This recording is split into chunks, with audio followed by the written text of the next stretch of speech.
नमस्कार दोस्तों, आप देख रहे हैं UP prime news. Uttar Pradesh की सच्ची आवाज और जनता की जुबान, जहां हर खबर मिलती है, तेज भी, सटीक भी और सबसे पहले। तो जुड़े रहिए हमारे साथ, क्योंकि खबर नहीं, सच्चाई दिखाई जाती है। और हाँ, लाइक, कमेंट, शेयर करें और सब्सक्राइब करना ना भूलें, ताकि हर बड़ी खबर पहुंचे सीधे आपके मोबाइल स्क्रीन पर सबसे पहले। तो चलिए शुरू करते हैं आज 5 नवंबर 2025 की 25 बड़ी और ताज़ा खबरें उत्तर प्रदेश से। उत्तर प्रदेश में किसानों के लिए अच्छी खबर आई है। राज्य सरकार ने नई सब्सिडी योजना शुरू की है, जिसके तहत गेहूं और धान की बुआई के लिए बीज और उर्वरक पर 50% तक की छूट मिलेगी। अधिकारियों का कहना है कि इससे छोटे और मध्यम किसानों को राहत मिलेगी और उत्पादन बढ़ेगा। किसान नेताओं ने इस योजना का स्वागत किया है और कहा कि इससे उनके खर्च में भारी कमी आएगी।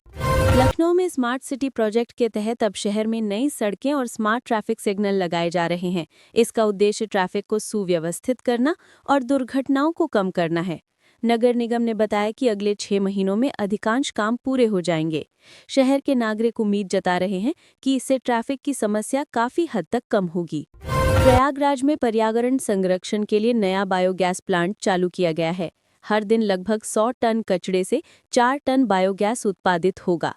इससे न केवल ऊर्जा उत्पादन बढ़ेगा, बल्कि गीला कचरा भी कम होगा और शहर स्वच्छ रहेगा। अधिकारियों ने कहा कि इससे स्थानीय किसानों को जैविक खाद भी मिल सकेगी। उत्तर प्रदेश पुलिस ने ई-साथी डिजिटल अभियान को तेज कर दिया है। इसके तहत महिलाएं, बुजुर्ग और बच्चों के लिए सुरक्षा हेल्पलाइन और ऐप आधारित शिकायत सुविधा दी गई है। अधिकारियों का कहना है कि इससे पुलिस और नागरिक के बीच संपर्क बेहतर होगा और अपराध नियंत्रण में मदद मिलेगी। पुलिस ने ये भी कहा कि शिकायतों का निवारण अब और जल्दी किया जाएगा। बाराबंकी में सड़क हादसे में 8 लोगों की मौत हो गई। स्थानीय प्रशासन ने जांच शुरू कर दी है और प्रभावित परिवारों को आर्थिक सहायता देने का निर्णय लिया है। मुख्यमंत्री ने शोक व्यक्त किया और परिवारों के प्रति संवेदना जताई। प्रशासन ने कहा कि प्रभावित परिवारों को तुरंत राहत और मदद उपलब्ध कराई जाएगी। राज्य में मतदाता पुनरीक्षण अभियान SIAR फेज 2 चल रहा है।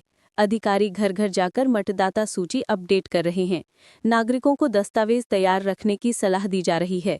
इससे आगामी चुनावों में सभी योग्य मतदाता मतदान कर पाएंगे। अधिकारी उम्मीद कर रहे हैं कि इस प्रक्रिया से मतदाता सूची और भी सटीक हो जाएगी। लखनऊ में स्मार्ट मीटर विवाद बढ़ गया है। यूपी पावर कॉरपोरेशन ने मीटर की कीमत किस्तों में वसूलने का प्रस्ताव रखा है। उपभोक्ता परिषद ने कहा कि इससे जनता पर बोझ पड़ेगा। अधिकारियों ने दावा किया कि स्मार्ट मीटर से बिजली चोरी रोकने में मदद मिलेगी।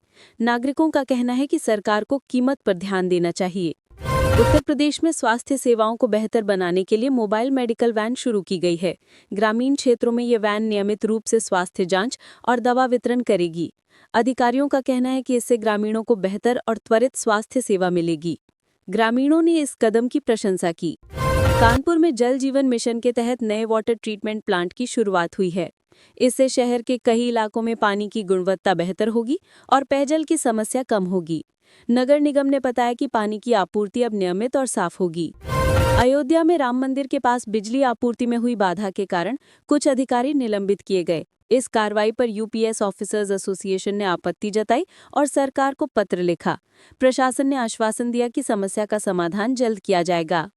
फिरोजाबाद में क्रिमिनल इन्वेस्टिगेशन डिवीजन ने बड़े शराब सिंडिकेट का खुलासा किया। कई लोगों को गिरफ्तार किया गया और अवैध शराब के खिलाफ अभियान जारी है। अधिकारियों ने कहा कि अब ऐसे सिंडिकेट को रोकने के लिए सख्त कदम उठाए जाएंगे। गोरखपुर में महिला स्वयं सहायता समूह ने कचरा प्रबंधन के लिए नया मॉडल शुरू किया। समूह ने घर घर जाकर कचरा इकट्ठा करने और बायोगैस बनाने की योजना बनाई। इससे न केवल शहर स्वच्छ रहेगा, बल्कि समूह की महिलाओं को रोजगार भी मिलेगा। वाराणसी में सांस्कृतिक उत्सव आयोजित किया गया। इस दौरान शहर के विभिन्न इलाकों में प्रदर्शन और संगीत कार्यक्रम हुए। प्रशासन ने सुरक्षा के कड़े प्रबंध किए और नागरिकों को भी कार्यक्रम का आनंद लेने का मौका मिला। मेरठ में सड़क सुरक्षा के लिए नए ट्रैफिक नियम लागू किए गए। शहर में चालान अभियान भी शुरू हुआ। अधिकारी लोगों से सुरक्षित ड्राइविंग का पालन करने का अनुरोध कर रहे हैं। उन्होंने कहा कि ये कदम दुर्घटनाओं को कम करने के लिए जरूरी है। प्रयागराज में कोविड-19 टीकाकरण अभियान जारी है। राज्य सरकार ने 18 से 45 वर्ष आयु वर्ग के लोगों के लिए बूस्टर डोज की सुविधा बढ़ाई है। स्वास्थ्य विभाग ने बताया कि टीकाकरण अभियान से संक्रमण रोकने में मदद मिलेगी। लखनऊ में शिक्षा विभाग ने डिजिटल क्लासरूम प्रोजेक्ट शुरू किया है। स्कूलों में स्मार्ट बोर्ड और ऑनलाइन शिक्षण सामग्री प्रदान की जा रही है। इससे छात्रों को आधुनिक तरीके से शिक्षा मिलने की सुविधा मिलेगी। अलीगढ़ में नया आईटी पार्क खुला है। इसमें स्टार्टअप्स और टेक कंपनियों के लिए सुविधाएं उपलब्ध कराई गई हैं। अधिकारी उम्मीद कर रहे हैं कि इससे रोजगार के अवसर बढ़ेंगे और शहर की अर्थव्यवस्था मजबूत होगी। हापुड़ में सड़क निर्माण कार्य तेज किया गया है। अधिकारियों का कहना है कि अगले साल तक नई सड़कों का अधिकांश काम पूरा हो जाएगा। नागरिकों ने कहा कि इससे इलाके की कनेक्टिविटी बेहतर होगी और यात्रा आसान होगी। सहारनपुर में कृषि मेलों का आयोजन किया गया। किसानों को नई तकनीक और उपकरणों के बारे में जानकारी दी गई।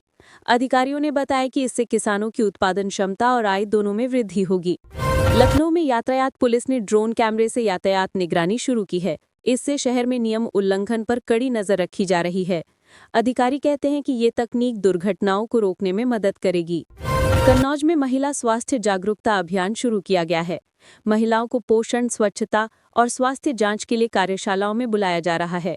स्वास्थ्य विभाग ने कहा कि ये पहल ग्रामीण महिलाओं के लिए बेहद लाभकारी साबित होगी। इलाहाबाद में नए पुस्तकालय का उद्घाटन किया गया। इसमें डिजिटल और पारंपरिक पुस्तकें उपलब्ध हैं। छात्रों और शोधकर्ताओं को इसका लाभ मिलेगा और अध्ययन में मदद मिलेगी। भदोही में हैंडीक्राफ्ट्स मार्केट का विस्तार किया गया। इससे स्थानीय कारीगरों को रोजगार और उत्पाद बेचने का नया अवसर मिलेगा। प्रशासन ने कहा कि ये कदम कारीगरों के आर्थिक सशक्तिकरण के लिए महत्वपूर्ण है। प्रतापगढ़ में ग्रामीण क्षेत्र में नए स्वास्थ्य केंद्र की शुरुआत हुई है। इसमें बेसिक मेडिकल सुविधा और फ्री दवा वितरण की व्यवस्था है। अधिकारियों ने बताया कि इससे ग्रामीण जनता को बेहतर स्वास्थ्य सेवा मिलेगी। बाराबंकी में सड़क और पुल निर्माण का काम शुरू हुआ। अधिकारियों का कहना है कि इससे इलाके की कनेक्टिविटी और व्यापार बढ़ेगा। नागरिकों को उम्मीद है कि आने वाले सालों में यात्रा और व्यापार आसान होंगे। तो दोस्तों, ये थी आज की 25 बड़ी खबरें उत्तर प्रदेश से।